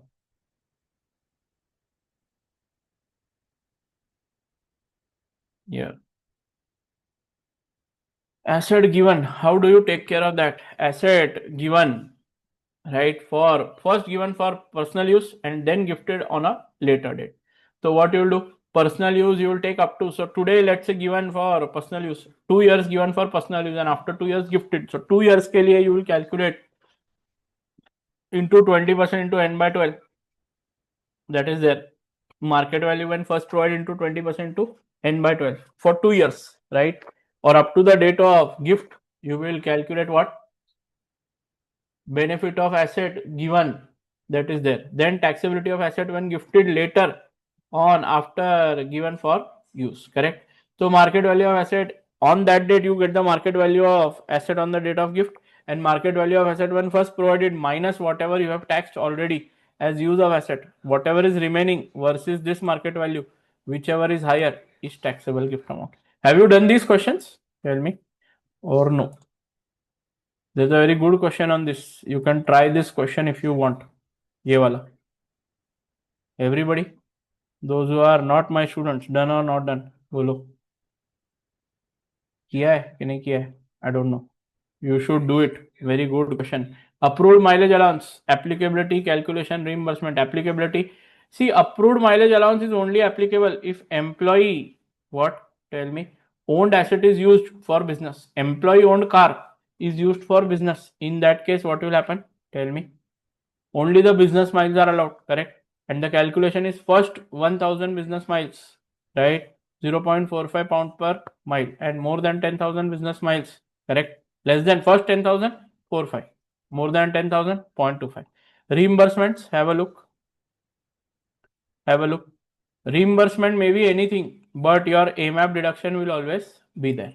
Reimbursement can be more than AMAP, less than AMAP, equal to AMAP, or could be zero as well, correct? Right? In that case, all three situations or all four situations, right? What will happen? Tell me. Your AMAP amount will remain same, correct? Then living accommodation. आ जाओ, living accommodation का तो very big chart, correct? There are two types of living accommodation, job related and non-job related. Job related accommodation क्या है? Non-job related accommodation क्या है? Job related accommodation is a different part. It is completely exempt, correct? Non-job related accommodation means for you to perform your duties, you don't need the house, right? The office is somewhere else, house is somewhere else. Job related accommodation is basically what? You have a accommodation given because giving an accommodation is part of the job, correct? Like for hotel manager ho gaya ya something of that sort, or housekeeper ho gaya, right? So in that case, if a accommodation is provided by the employer to employee, it is an exempt benefit, correct? But when it comes to NJRA, non-job related accommodation, that is the important part. You have two charges or two types of taxability of benefit, basic charge and additional charge. Basic charge में क्या होता है? Annual value of property, that is rateable value into n by 12, correct? Generally employer owned property होती है, and actual rent paid whichever is higher will be taxed, minus employee paid to employer for use of living accommodation, gives you taxable LA benefit, right? But when there is additional charge, only applicable if employer owned property given to employee for use plus original cost क्या है? Plus original cost. Additional charge में क्या है? देखो, only applicable if employer own, right? Original cost test, correct? If original cost of the property is less than 75,000, less than equal to 75,000, no additional charge. But if original cost of property is more than 75,000, additional charge is applicable, correct? Cost of providing accommodation minus 75,000, cost of providing COPA minus 75,000. So whatever is there, if let's say the original cost is more than 75,000, then first you have to calculate cost of providing accommodation, right? So it says cost of providing accommodation minus 75,000 into ORI percentage and n by 12. N is nothing but number of months property occupied. COPA, COPA, if property is less than 6 years old from first provided to employee, correct? Then original cost minus or plus the cost of equipment up to last or previous tax year will be your COPA, correct? This COPA from date of purchase, correct, to date of what, or to up to last tax year. But if the property is more than 6 years old from first provided to any employee, correct, then market value of property first being provided to employee plus the cost of improvement from property provided first to employee till the previous or last tax year, that is COPA. The most important part is calculation of COPA. Most of the students don't know how to calculate COPA. COPA, cost of providing accommodation. Sir, ये short form easily बना है, correct? Nothing that is what? Tell me. This is my own way of saying cost of providing accommodation. Have a look. Anybody has problem here? बोलो जल्दी. One of the most difficult part of what? Okay है तो फिर I can go ahead. नहीं तो I can go through something if you want. बोलो.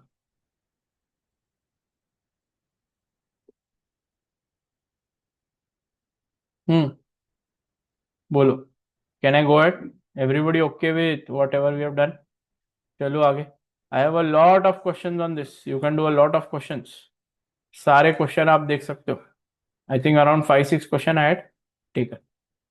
चल. Job related accommodation. Benefit of using or occupying the job related accommodation. किसको किसको applicable है? Necessary to be at the accommodation, caretaker of the property, correct? Hotel manager for better performing, if he is there on the property, it will be better performing. Threat to employees' life and hence accommodation given. He is a security agent, correct? Right? Some bodyguard of some what person, and the security agency gives you accommodation because there is a threat to your life also. Or tell me, actual expense. But if there is an expense of living at the job related accommodation, that is also paid by employer. In normal NJRA also, if expenses is paid by employer, any expense paid by employer for the employee will be taxable benefit, correct? Here it is actual expense or 10% of the net earnings. Net earnings nothing but employee income minus the living accommodation benefit उसका 10% और actual expense which ever is lower is taxable benefit. I have not scene job related accommodation का so many questions being asked. Payroll charity I think I have already told you. Payrolling of benefit, benefit आ जाओ. If you tell the employer अरे sir वो gym subscription है ना, deduct from my salary and you pay, so will that be allowed as a deduction? No. If there is any benefit which is a taxable benefit and it is payrolled, it does not make it a deductible expense or exempt benefit. Have a look. Then ये exam benefit से शुरू करते हैं ऊपर इधर. Trivial benefit. If you get any gift from the employer, let's say of less than 50 pound, Christmas अपना birthday cake हो गया, ये हो गया, something of that sort, right, given for non work reasons, not voucher. Example, birthday gift cake, it is not in recognition of service, plus gift is less than 50 pound per annum per employee, or if the gift is more than 50 pound per annum, पूरा का पूरा taxable, right? Less than equal to 50 pound per annum, fully exempt benefit, correct? Have a look.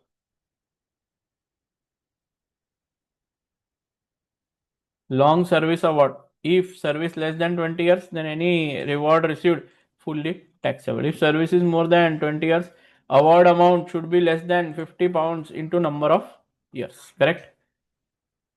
So both condition fulfilled, fully exempt. That is 20 years plus award amount, correct? Less than 50 pound into number of years, right? This question is there. There is a question on this. Subsidize on-site restaurant or canteen facilities. If available to few employees, fully taxable benefit. If available to all employees, then fully exempt benefit, correct? Car parking facility given, right? Fully reimbursed, fully exempt, correct? But fine of parking भी है, paid by employer. If the employee is going for work of the employer, then available, correct? Mobile phones given by employer for private use to employee. One mobile phone exempt. More than one phone, second phone will be considered as asset for use of employee. Phone with higher value should be exempted if given an option, correct? Because higher value, पहला phone higher value वाला ले लो, correct? Christmas party, annual gala, dance etcetera, benefit less than equal to 150 pound per employee per annum, fully exempt. But if benefit is more than 150, right? Now see, whatever happens in the hands of the employee, whatever in the hands of the employee, कुछ भी हो गया, correct, right? Taxable है, exempt है. In the hands of employer, if he is giving any amount to employee, may it be exempt in the hands of employee, employer कुछ employee, or taxable in the hands of the employee, I don't care at all, correct? It will be allowed as an expense in TATP for the employer. बराबर है? Then relocation and removal, all expenses related to relocation and removal, new employment होगा, promotion होगा, change of location होगा. This may be the 3 reasons for change of location, correct? Your relocation and removal expense up to 8,000 pounds. Either up to 8,000 pounds, yeah. Either when it comes to 150, if it is 170, full 170 pound tax. Either also gift में, I don't know whether you know this or not, trivial benefit में 60 pound का gift है per person per annum, पूरा 60 pound. What? Tell me.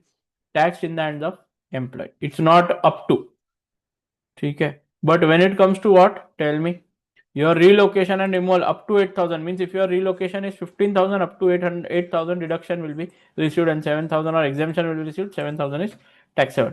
Telephone call and laundry expenses incurred by employee for overnight stay within UK रहेगा तो up to 5 pound per night fully taxable. More than 5 pound full 6, 7, 8, 10 pounds fully taxable, correct?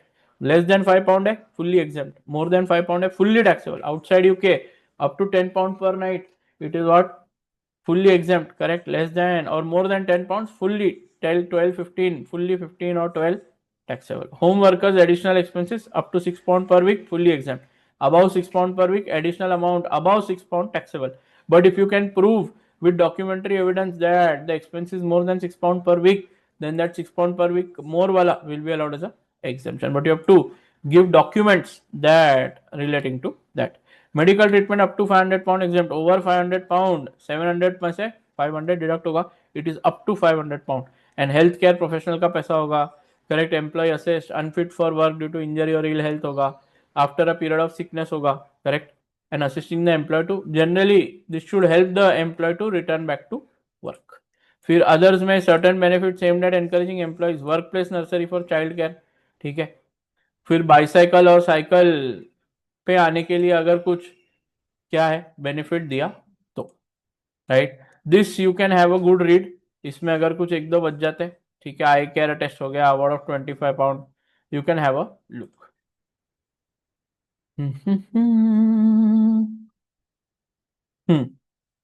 PAYE system. What is PAYE system? Every 20 second you have to pay. PAYE similar to TDS in India, correct? From your salary, certain amount is deducted, correct or not? Okay, benefit report in हाँ ये आ जाओ benefits P11D. All the taxable benefits should be what reported in form P11D. I think I have shown you in the class form P11D also. But if there are taxable benefits, correct, which are there, right, and they are under PAY and not reported in P11D, employee has to pay what tax on the same. Form P45, Jason, I think we've talked about Jason का question. ठीक है, come to NICs quickly. NIC, employer and employee NIC. NIC, there are three types of NIC: class 1 NIC, class 1A NIC, class 4 NIC. They are as good as tax, as good as you pay tax in India. वैसा ही NIC है, correct, has to be compulsorily paid. Class 1 NIC has two parts: class 1 employee, class 1 employer, right? Class 1 employee contribution to NIC and class 1 employer contribution to NIC. Class 1A is non-cash benefits that are given by employer to employer, right? आज these two NICs will happen. Class 1 NIC threshold क्या है? Have a look. See, what is national insurance contribution or compulsory contribution to be done by every individual who is either employed or self-employed at rates specified in the Act. They have to be paid under the PAY system. The employer will deduct from your salary and on your behalf pay to what? HMRC. Class 1 employee contribution rates for a year. If gross earnings for a year of an employee is between 0 to 12,570, 0% NIC, 12,570 to 50,270 NIC 8%, and more than 50,270 NIC at 2%. This is employee contribution, right? So, but if employee is only employed for a part of the year, then this threshold limit will be what? Revised for number of months the employee is employed, correct? Then you have what? Employer. If gross earnings for a year of employee is between 0 to 9,100, 0%, more than 9,100, it will be 13.8, and this will be revised, right? Monthly limit, it will be, if number of months are there, right, then it will be revised for number of months. Class 1 employer contribution. If the gross earnings, right, we have done this, I think. Now see here, employee contribution जो है deducted from gross salary of employee, not an allowable deduction for the employee from his employment income, neither an allowable deduction from TATP of the employer. But the amount that employer pays from his pocket, that is class 1 employer contribution, it is paid from the pocket of the year. It is not allowable for as employment income to the employee, not allowable deduction, but allowable deduction or expense for employer from TATP. Liability is with the employer only, correct? Then, sir, this 9,100 and odd of gross earnings. What is gross earnings? Have a look. Gross earning definition, right? Wages, salary, overtime, commission, bonus, sick pay, statutory sick pay, tips and gratuities paid or allocated by employer, correct? Allocated, here you have tips directly received by the employee, not to be included, but allocated by employer to be included, correct? Reimbursement not allowed as what? So whatever reimbursements, taxable reimbursements will be included here. Cash vouchers will be included. Interest on beneficial loan included. AMAP calculation deduction, not 45-25, fully on 45, flat at 45 allowed. I don't know whether you know this or not. Gross earnings बहुत सारे books में है ही नहीं, और बहुत सारे faculty don't even know what gross earnings are. I hope you know this. It does not include non-cash. See, logic is very simple. Gross earnings में all the cash that you receive, And AMAP deduction will be allowed at not 45 and 25, but flat at 45. For gross earnings का calculation, which is NIC का calculation का base. Did you know this or did you not know this? Right? Tips directly received by employee will not be included. Fully exempt benefit will not be included. Taxable benefits, non-cash benefits will not be included. Reimbursement allowed as whatever is allowed as a deduction will not be included. Correct? Normal AMAP at 45, 25 not allowed. Fully at 45 will be allowed. I have done 1 or 2 questions here. मालूम था क्या भाई? बोलो. I don't know whether you knew this or not. ठीक है. Then there is something called as relevant employee 16 years or more. ठीक है. हाँ. NIC employment allowance is for employer if employer class 1 contribution, only employer class 1 contribution, right? Up to 5,000 relief you can get if in the last year you had what? Less than 100,000 pound NIC class 1 employer contribution, and employer is not the only employee in the country, that a company, that means more employees are there, correct? Right? If both the conditions are fulfilled, then from your class 1 employer contribution in current year you can claim up to 5,000 allowance. इसका भी एक question है इधर. Class 1A NIC benefits will be paid by employer from his pocket on taxable benefit provided to employee. LA benefit, car benefit, fuel benefit, asset provided, etc. paid by employer to HMRC on behalf of the employee, but still not a deduction from employment income, but will be allowed as a deduction or expense from TATB. Same payment date as class 1 NIC contribution, 22nd of each month, correct? And NIC at 13.8% on full amount of benefit. कोई ऐसा threshold वगैरह नहीं है. Payment क्या है देखो, 19th of every month or 22nd of every month if electronic payment is to be done. But when it comes to class 1 at 22nd July after end of tax year for electronic payment, one payment only required. देख लो. With this NIC is also done. Here you can see NIC Maha table I have made. You can easily have a look at it, who is to be paying, what is to be done. Class 4 self employment होने के बाद. Pension कल करें फिर. Tell me self employment and what, capital allowance, pension, trading losses, partnerships. बराबर ना? कल का पार्ट है. ठीक है. Mark important questions from the exam kit दे देता हूं, so you can refer those questions. Now today as we are done, you can complete employment and all those questions. ठीक है. एक मिनट.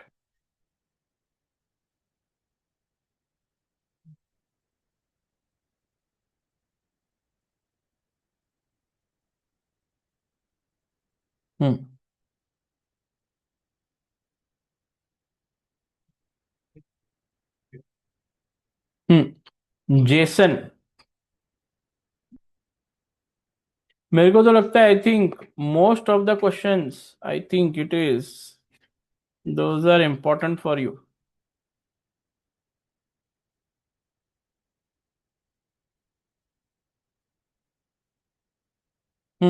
ये लो इंपॉर्टेंट क्वेश्चंस, इधर ही लिख देता हूं. Important questions, section C question.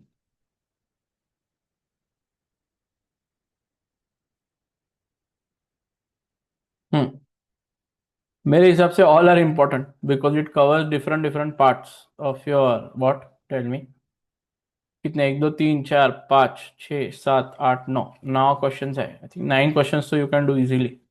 कुछ प्रॉब्लम नहीं होना चाहिए.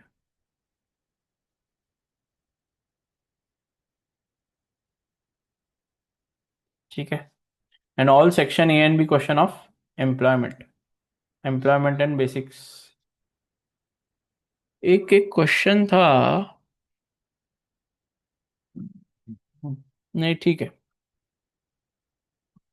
These are the important questions that you need to solve today. Jason, Poppy, Kazuo, Patience, Kagan, Esme, Tony, Cat and Bertie. इतने तो हो जाने चाहिए. Have you done practice, everybody? छाया का मेरे को मालूम है. About everybody else, tell me. श्रुति, सौम्या, नूरा एंड वर्षा किया है क्या या नहीं किया? बोलो, नहीं किया तो लिख लो, ये इंपॉर्टेंट क्वेश्चन है। सर आप एक डिस्कशन क्लास भी हमारी लेने वाले थे ना, उसका अगर हो सके तो मैसेज डाल दीजिएगा ना। कौन सा रे बेटा? वो प्री मॉक सॉल्व करने के बाद आप बोले थे सेक्शन हाँ, सी का नहीं डिस्कशन मैं क्या था। करूंगा, कल एक क्वेश्चन ले लूंगा और परसों एक क्वेश्चन ले लूंगा, मतलब हो जाए वो, चलेगा ना? ठीक है सर। दो क्वेश्चन एक दिन में ले लूंगा, तीसरा क्वेश्चन तीसरे दिन में ले लूंगा, ऐसा कुछ तो। या तो फिर हाँ सैटरडे है ना अपना 1 घंटा, उसमें सैटरडे को हाँ ले लूंगा, बेस्ट। 3 दिन में ट्राई ठीक है। करूंगा कि सारा रिवीजन हो जाए, ठीक है? हाँ तो कल आपका self employment, self employment, pension, partnership losses, और मैंने आई थिंक कॉर्पोरेट टैक्स भी लिखा है, बेसिक कॉर्पोरेट टैक्स, ये सारी चीजें कल हो जाएंगी। Day after tomorrow IST VAT CGT, और फिर सैटरडे को इफ सर, यू, कल मतलब कॉर्पोरेशन भी करेंगे? हाँ कल कॉर्पोरेशन का बेसिक कर लूंगा, अच्छा ठीक। क्योंकि सेल्फ एम्प्लॉयमेंट से काफी रिलेटेड है ना, इसलिए आई होप बाकी लोग they are very silent, but I hope whatever revision we did it help you. हाँ, Yes, किसी sir. ने पूछा था वो क्या, डायरेक्टर का ना बोनस, करेक्ट नो? डायरेक्टर का बोनस मैडम इतना इंपॉर्टेंट नहीं है, no need to worry about it. Director का बोनस ATX के हिसाब से थोड़ा इंपॉर्टेंट है, बट टैक्स में नहीं आएगा वो,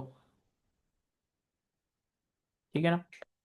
everybody okay with it? I upload this lecture on YouTube as well, थोड़ी देर में आ जाएगा लेक्चर, तो अपलोड कर दूंगा, will put up that link in the group, so if you want to share with other friends also you can do that. और कोई मेरे लायक हेल्प हो तो बताओ। मैं आपको बोल रहा हूँ एम्प्लॉयमेंट पे 100% सेक्शन सी क्वेश्चन आने वाला है, एक भी लाइन एम्प्लॉयमेंट की छोड़ो मत, हमने तो एक भी लाइन नहीं छोड़ी। एम्प्लॉयमेंट हो गया, NIC हो गया, ठीक है क्या? Can we then wrap it up for today? We will meet then tomorrow 9 AM। Till then bye bye, take care of your health, bye, have a good day. Solve all the questions है ना, employment 0 to 100, employment, property income, savings income, dividend income, all question solve it out. कुछ रहेगा तो let me know. Tomorrow also we'll sit up to 11:30, फिर अगर कुछ बचता है कल I think will do one question right after 11:30, today I leave you early, okay? चलो then, bye bye guys, we'll meet tomorrow 9 AM, till then bye bye, take care of your health, bye.